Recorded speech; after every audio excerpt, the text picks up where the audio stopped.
I moved into an apartment in Chicago about 2 years ago, specifically in the Edgewater neighborhood on North Winthrop Avenue. It's one of those older brick buildings that you see everywhere in this part of the city. I'm on the third floor. The rent was actually pretty cheap for the amount of space I got, which I probably should have seen as a bit of a red flag. But honestly, I just needed a place to stay that wasn't a tiny studio. The building itself is a 4-story walk-up with a very narrow staircase and those heavy wooden doors that always seem to swell up and stick in the frame during the humid summer months. The 4th floor of the building is completely vacant. According to the guy who lives across the hall from me, there was a pretty bad kitchen fire up there back in the late 90s. Apparently, the damage was significant enough that the owner at the time decided it wasn't worth the cost of a full renovation to bring it up to modern code. Instead of fixing it, they just sealed the whole floor off. The main door leading from the 3rd floor landing to the 4th floor stairs is blocked by a heavy steel bar and a thick padlock, and the windows up there are all boarded up from the inside with plywood. If you look at the building from the street, you can see the plywood is starting to rot and turn grey, but otherwise it just looks like a normal, albeit slightly neglected, part of the structure. I noticed the noise during my 2nd week living there. It was around 11:30 p.m. on a Tuesday. I was sitting on my couch watching a show when I heard a very distinct sound coming from directly above my living room. It was the sound of a heavy piece of furniture being dragged across a hardwood floor. It wasn't a quick movement either. It was a slow, deliberate scrape that lasted for about 4 or 5 seconds. I figured it was just one of my neighbors in the units next to me, maybe moving a table or something. And the sound was just traveling through the walls in a weird way. Old buildings like this have strange acoustics, so I didn't think much of it at first. But then it happened again the next night, almost at the exact same time. It was that same long, heavy scraping sound. It sounds exactly like someone is grabbing the edge of a heavy oak dining table and pulling it 3 feet across the room. After the scrape, there's usually a dull thud, like something heavy being set down. I started paying more attention to it. Over the next month, I realized it happened every single night between 11 p.m. and 1 a.m. Sometimes it's just one scrape, and other times it sounds like an entire room is being rearranged. I eventually ran into the landlord, a guy named Mike, who manages several properties in the area. He has a small office in the storefront with the blue awning and the dusty windows about 3 blocks away. I mentioned the noise to him while I was dropping off my rent check. I asked him if anyone was up on the 4th floor doing repairs, or if maybe some kids had found a way inside. Mike looked at me like I was being difficult and told me that nobody had been up there in over 15 years. He said the stairs are actually structurally unsound because of the fire damage, and that the door is bolted shut from the outside.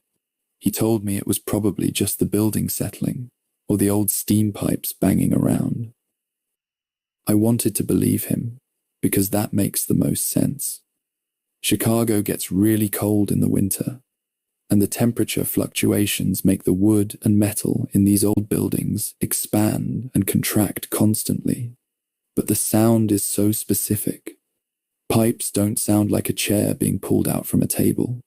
They clank and hiss. This is a rhythmic, friction-based sound of wood on wood. One night, I got a bit frustrated because the scraping was particularly loud and kept me from falling asleep. I decided to walk up to the landing on the 3rd floor just to see if I could hear anything more clearly. I stood right in front of the door that leads to the 4th floor. It's a heavy door with several layers of dark brown paint that's chipping off in large flakes. I stood there for about 10 minutes in the dark. The hallway was quiet, except for the hum of the refrigerator in the unit near the stairs. Then I heard it. A loud, sharp scrape right on the other side of the door, as if someone had just shoved a dresser across the floor directly above my head. I didn't feel a chill or anything like that. I just felt really confused. I reached out and touched the padlock on the door. It was covered in a thick layer of oily dust, the kind that takes years to accumulate. If someone had been opening that door, the dust would have been disturbed or wiped away. The steel bar was also bolted firmly into the brickwork. There's no way anyone was going through that door. I went back to my apartment and just sat there for a while, listening. The scraping continued for another 20 minutes, moving from what would be the area above my living room to the area above my bedroom.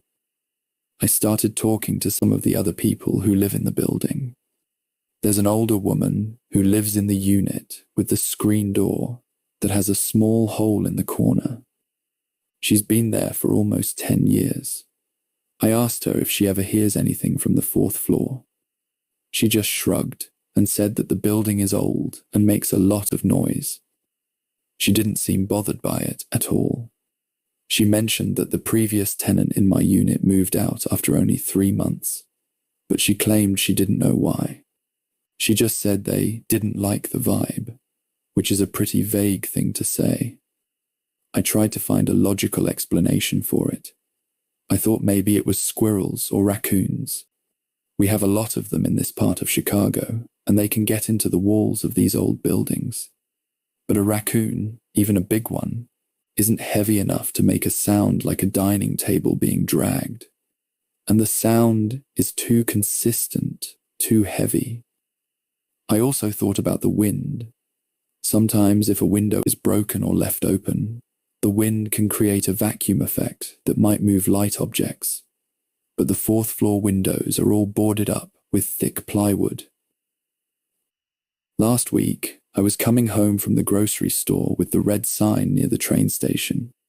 It was around 6 p.m., so it was already dark out. I happened to look up at the 4th floor from the sidewalk across the street.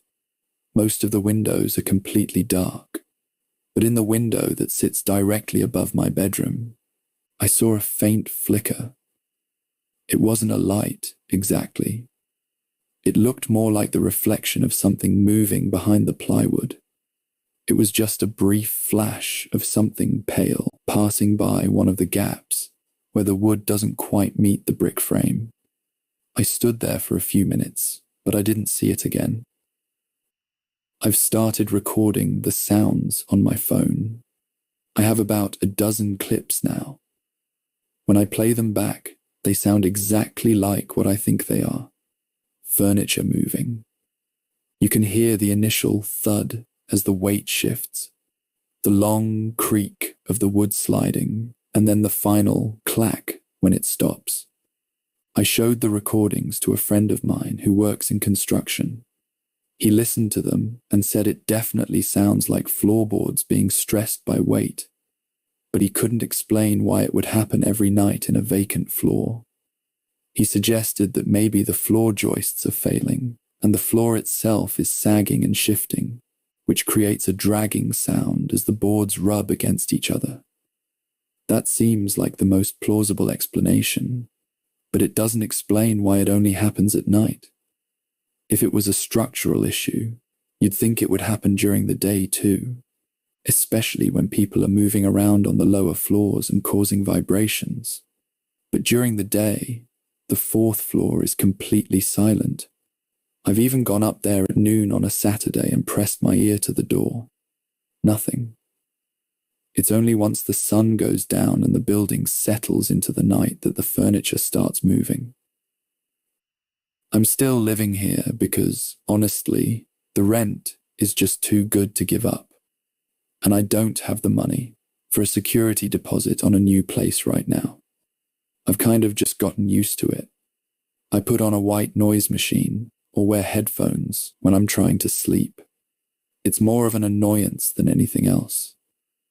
I don't think there's anything paranormal going on. I'm not a big believer in that kind of stuff. I think there has to be some kind of physical, mechanical reason for it. Maybe the building is just leaning slightly to one side, and the change in temperature at night causes the internal structure to shift just enough that the old furniture left behind after the fire slides across the floor. That's what I tell myself anyway. Though I did ask Mike, the landlord, if there was actually any furniture left up there after the fire. He told me that the fire department cleared everything out years ago because the charred wood and upholstery were a fire hazard. He said the fourth floor is completely empty, just bare, scorched floorboards and open studs. If that's true, I don't know what's making the sound. If there's no furniture up there to move, then the shifting building theory doesn't really work as well, because there would be nothing to make that specific scraping noise. Sometimes I wonder if someone is actually living up there, like a squatter who found a way in through the roof or something. But there's no water or electricity on that floor, and it's been boarded up for over a decade. I've never seen anyone coming or going, and the building doesn't have a back entrance that isn't visible from the alley. I guess I'll just keep living here until I can afford something better. It's just one of those weird things about living in an old city like Chicago. You deal with the clanking radiators, the smell of the trash in the summer, and the sounds of things moving around in the rooms where nobody lives. It's probably just the wind or the way the wood reacts to the lake breeze.